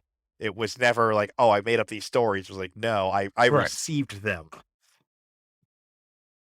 Yeah, and it's important that you tell the story they want to tell, not your. Hmm. It's important to you as a writer to know the difference also, Yeah. because some stories you tell, that are not the story these people are going to do. It's like, I don't want to kill this character. No, this character's wanting him dead, Hmm. because the story dictates this person is supposed to be dead, and you can't just be afraid of killing characters also. Hmm. But that's just me, though. I mean, and I'll kill people. Won't think anything bad about it. Oh, I just remember seeing Jolly Blackburn, who does Knights of the Dinner Table, commenting today about how for his home game they have a rule. It's like I don't want to know your character's name until they've at least hit second level. So I've really enjoyed talking to you, Lewis, and we've definitely gone over on times. It seems like a good place to start wrapping up. But before we go, I wanted to know, is there anything that I didn't ask that you wish I had? And if so, how would you answer? And then the follow-up to that is, where can people find you? Where should people be looking for your stuff online these days? I always tell you my favorite one. What's the book I'm most embarrassed of that I created? Oh, that is a good one. Yeah, it's a book called Man's Best Friend. I did an entire source book for D20 Modern for dogs. So speaking of Jolly Blackbird, he did an entire RPG for Right. Blank Dogs. Called, yeah, yeah, right. That, I didn't know that till after I did mine. It's hilarious, and it's like, no, and it's a solid book. But holy cow, I did a book on dogs. I did a source book on dogs. That's all. That should tell you right there. Don't ever think you can't do a source book on anything. But for You those know, of you who are just getting into D20 Modern because of the upcoming Kickstarter that's coming out, there's a D20 Modern book on dogs that you can get. that sounds crazy. Even when I hear it, it's like, yeah, it's called Man's Best Friend. You can find it at Drive Through RPG. It's been on the market at least damn near 20 years, and it is what it is. It is what it is. No shame. It still sells. It didn't cost me much to make, so I feel very good about that book. Mm-hmm. Pretty Let's see, least. where can you find my stuff? I'm on Drive Through RPG now, or you go to our Patreon. It's patreon.com/LPJ Design, Mhm. Lewis Porter Jr., design. We're doing stuff specifically for the Music Masterminds for our amazing universe. Yeah, so that's taking up 90% of my time. Mhm. But I also have a YouTube channel that I go on and do dumb things on YouTube. Just look up Lewis Porter Jr., you'll see. I have very controversial videos, like my personal favorite one. Jack Kirby was an idiot and Stan Lee was a genius. Mhm.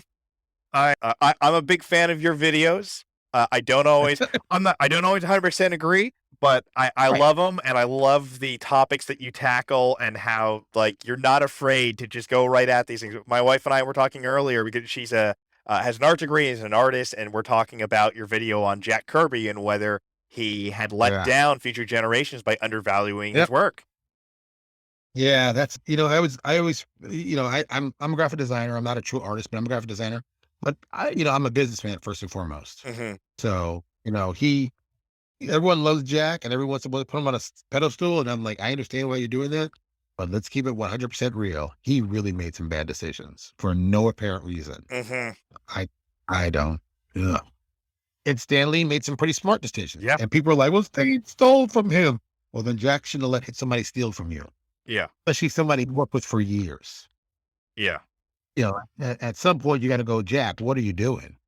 You're the real brains in this thing, and this other knucklehead's making money off you. Why don't you? But that didn't happen, and that's why his family wants to get characters that they don't really own. That's why I'm like, that's why I'm. People are like, well, why are you for $1 billion corporations? I'm not. I'm about people who didn't protect themselves when they should have. I'm a huge fan of MMA. I'm a huge fan of boxing, and they say the same thing every time you get in the ring before the fight starts. Protect yourself at all times. Yeah. I mean, All right, now oh, go on. I get off, I get off my soapbox now. That's the Jack Kirby one is always like, oh, geez, how many angry people? But I mean, People, like I said, people, they love to hate me on that one, but I'm pretty proud of that though. yeah, well, and there's a fundamental truth to it. We've been touching on that over and over again tonight, like how there is continually the creative work is undervalued, and like, yes, you have to defend that, but part of the reason it's like this is because it's baked into the system at this point. Because when all this stuff was being developed early on, like, the companies like Marvel or like TSR or, so many other companies were able to get away with undervaluing all this work and making it the standard so that WotC can make $500 million in operating profit, and their writers aren't seeing any kind of benefit from that. And if these big companies had any brains like they used to, they'd have incentive pay. Mhm. I mean, Chuck Dixon. I know I've met Chuck many times. He's made a ton of money on the creation of the character Bane. Mm. Anytime you see Bane, he gets a check. Yeah. And And it's like, that's what you do. yeah, That's the kind of stuff you should do. Everybody, you should, oh, I created this, I should get a check. It doesn't have to be a super big check, but it has to be a check. You have to go in your pocket and give me money. yeah, And, for a guy who worked on, 4 books at one time, 2 of them being Batman and Detective, he's created a lot of stuff. And, he's always going to have a nice paycheck coming to him from now to doomsday. yeah. But that's not all the stuff he did. That's just part of the stuff he did. So you got to think the same way. If you want to give away some good stuff, give it away, but make sure you get some kind of payment for it on top of what you're getting. Yeah. Yeah. And it's, that's something that I think a lot of artists, a lot of creatives, a lot of writers, they don't learn that. They are even get told that is inappropriate when that's obviously not the case. You got to protect your interests just as much as any like client as any publisher is going to be looking to protect their own. I mean, if you need more motivation, people are so scandalous. They'd pay you in spam if they could. I mean, hey, if you're willing to take it, why wouldn't I pay you in that? Right? Yeah. There you go. Or they'll pay you in exposure. Oh, we all know she can dive exposure. Right? Oh, what, like Definitely. someone is going to mint like an exposure cryptocurrency at some point, and then Oh, I'm hoping. I'm hoping that that's one of those moments you just go, well, this is ridiculous now. Now it's officially ridiculous. But would I buy some? Probably. I got exposure bucks. I bet you did. Like, oh, Ah. jeez.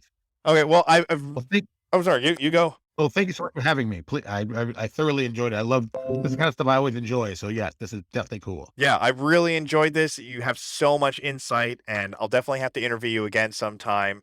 And for those who, for whatever reason, missed it earlier, you definitely want to check out Lewis Porter Jr.'s work on Drive-Thru RPG on RPG Now. Check out his Patreon. It's patreon.com/LPJ Designs. And you can also go to lpjdesigns.com, where I know it has a bunch of info on all the different stuff that you've released and some of the world lore and stuff there as well. Yeah. I say, yeah, always find me on Facebook. It's under Lewis Porter Jr. It's very easy to find me. You'll see a picture of, I think it's me and my son in this picture now. Mm-hmm. Yeah, it's usually us together. So if you see, 2 devilish people, that's us. I'll ask you a question. I'm always open to ask questions. I always like to hear and talk about business. So always feel free to reach out. Yeah, and I've loved reading your posts and watching your videos for like years at this point, because I love the insight that you bring to this because you have such a pragmatic mind for like the business sense behind all this, which like you've talked about, like I think people get too deep into the weeds and whatever their specialty is or their focus is in when producing products, when trying to make money as a creative, and can lose sight of that kind of pragmatism that's needed to be able to support yourself off of this. And so, at least that's what I find. That's the wisdom I find from watching your stuff. So I hope others can find that Yeah, too. and like I said, I've gotten this from many people I've worked with and done work for me. So it's not like I'm some rocket scientist. I know a lot of people who hustle, Mm-hmm. and that's the name of the game is hustle. Mm-hmm. Okay. Well, thank you so much, Lewis. And folks, thank you so much for listening. Make sure to check out Lewis's extensive body of work. I think I have character sheets that you made with characters I made on them older than your son at this point for Pathfinder. That's very disturbing. I s- And probably very, very true. I still have Jesus. them. I have the original character sheet with the typo where wisdom is associated with stealth for Pathfinder, which I know was updated at a later update, but I never fixed the Yeah. PDF. Why would I change that? That thing's done. You're really nuts. Okay, well, thanks so much, and tune in next time, folks.